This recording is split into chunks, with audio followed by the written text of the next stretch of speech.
Assalamualaikum warahmatullahi taala wabarakatuh. Kali ini saya akan membahas tentang modul pembelajaran. Apa sih modul pembelajaran itu? Modul merupakan sarana pembelajaran yang berisi materi, metode, batasan-batasan, dan juga cara mengevaluasi yang dirancang secara sistematis. Sedangkan menurut menurut S. Nasution tahun 2003 halaman 205 dalam bukunya, buku merupakan sumber belajar yang paling umum dan modul merupakan salah satu bentuk buku pelajaran, sehingga modul substansi yang lebih ditekankan adalah kemandirian siswa belajar sendiri pada jangka waktu tertentu. Lalu yang kedua, pengajaran modular dilaksanakan berdasarkan yang pertama ada individualisasi belajar. Maksudnya adalah peserta didik berdasarkan kemampuan dan kecepatannya belajarnya sendiri, tidak banyak bergantung pada arahan atau bimbingan tutorial. Lalu peserta atau murid menentukan strategi belajarnya. Yang kedua, fleksibilitas atau keluasan. Maksudnya adalah pelajaran bisa disusun dalam bermacam-macam bentuk atau format. Lalu yang ketiga, kebebasan. Peserta melakukan kegiatan belajar mandiri, misalnya membaca sendiri, merangkum sendiri, merumuskan masalah sendiri, menjawab pertanyaan dan mengerjakan tugas-tugasnya sendiri. Lalu selanjutnya, partisipasi aktif. Kegiatan belajar sebagian besar itu terletak pada keaktifan dari siswa tersebut. Partisipasi ini dilaksanakan dalam bentuk belajar sambil berbuat atau learning by doing, sebagaimana dianjurkan oleh John Dewey. Nah, yang kelima, peranan mengajar. Interaksi belajar mengajar itu tidak hanya tatap muka atau yang biasa disebut itu interaksi manusiawi, melainkan interaksi yang ada bahan tertulis dan interaksional yang menunjang. Dan yang keenam, interaksi di kalangan peserta. Interaksi ini tuh maksudnya adalah sebagian besar kegiatan belajar dilakukan melalui kegiatan belajar kelompok dan diskusi. Oke, next slide adapun unsur-unsur dalam modul sebagaimana yang dikemukakan oleh Fembriarto, terdapat 7 unsur, antara lain yang pertama, tujuan instruksional khusus. Tujuannya ini dirumuskan secara eksplisit dan spesifik. Tujuan atau bisa disebut dengan tujuan interaksional khusus. Tujuan ini dirumuskan dalam bentuk tingkah laku siswa. Nah, yang kedua, petunjuk dasar. Ini memuat bagaimana pembelajaran itu dapat diselenggarakan secara efisien.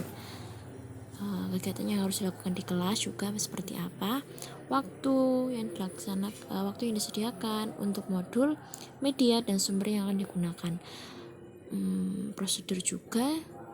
prosedur evaluasi dan juga alat evaluasi. Lalu yang ketiga ada lembar kegiatan. Tentu saja namanya saja lembar kegiatan masih memuat materi dalam pelajaran yang harus dikuasai oleh siswa. Lembar kegiatan ini berbeda dengan lembar latihan bagi siswa. Yang keempat ada lembar latihan bagi siswa. Di lembar ini itu memuat pertanyaan-pertanyaan juga masalah-masalah yang harus dijawab dan dibacakan siswa. Nah, yang kelima ada rangkuman. Rangkuman ini pastinya berisi tentang ringkasan materi agar siswa bisa memantapkan pemahaman tentang materi. Lalu yang keenam ada namanya lagi lembar evaluasi. Lembar evaluasi digunakan untuk mengukur keberhasilan atau tercapai tidaknya tujuan yang telah dirumuskan dalam modul pembelajaran tersebut. Tentu saja ini berbeda dengan lembar kegiatan juga ya tadi lembar latihan bagi siswa. Nah, yang ketujuh ini kunci jawaban tes formatif. Ini digunakan untuk mencocokkan hasil tes formatif untuk mengetahui penguasaan materi. Lalu next slide. Jadi modul pembelajaran ini mempunyai keuntungan dan kelemahan atau kekurangan. Nah, keuntungan menurut Santiasa ada 4. Yang pertama, meningkatkan motivasi siswa. Karena setiap kali mengerjakan tugas yang dibatasi dengan jelas dan sesuai dengan kemampuan. Lalu yang kedua, setelah dilakukan evaluasi, guru dan siswa mengetahui benar pada modul yang mana siswa telah berhasil dan pada bagian modul yang mana mereka belum berhasil. Guru bisa menganalisis modul-modul mana yang membuat siswa itu berhasil dan modul mana yang tidak berhasil pada siswa. Yang ketiga, bahan pelajaran terbagi lebih merata dalam satu semester. Jadi dengan adanya modul itu bahan pelajaran itu terbagi dengan rata selama satu semester. Yang keempat, pendidikan lebih berdaya guna karena bahan pelajaran disusun menurut jenjang akademik. Selanjutnya, kelemahan penggunaan modul. Modul yang mempunyai kelemahan sebagaimana yang dikemukakan oleh Febriarto. Jadi penggunaan modul dalam proses pembelajaran itu ada yang namanya satu, kesukaran pada siswa tidak segera dibatasi. Jadi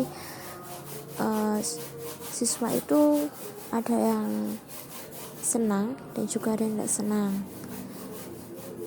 Lalu yang kedua, tidak semua siswa dapat belajar sendiri, melainkan membutuhkan bantuan guru. Kan setiap siswa itu mempunyai kemampuan masing-masing dan tentunya berbeda dengan siswa lainnya.